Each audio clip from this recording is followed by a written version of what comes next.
Hi friends, what's up? This is our iPhone 360 reader. It's time to learn how to show battery percentage in Mac's menu bar in macOS Sonoma or later.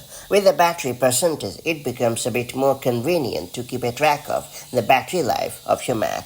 Though the battery icon also offers a fair indication of how much juice is left in the tank, the battery percentage is better and provides a clear idea about when you need to power up your Mac.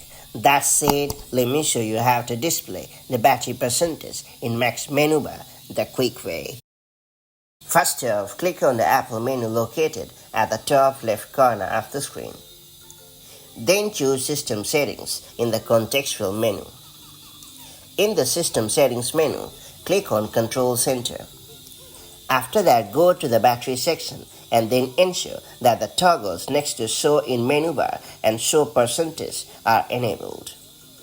It's worth pointing out that if you want to display the battery percentage in the Control Center as well, make sure that the toggle next to Show in Control Center is active as well. And that's pretty much it. So that's how you can show the battery percentage in the Mac's menu bar or the Control Center. It's also important to point out that if you ever want to hide the battery percentage, simply go back to the same Control Center setting and then turn off the toggle in the end, and that's all there is to it. So that's how you can hide or show battery percentage on your Mac. If you found this video helpful, do like, comment, share it, and I'll see you in the next video with more such handy macOS tips and tricks. Till then, stay safe and have a great time. Bye-bye.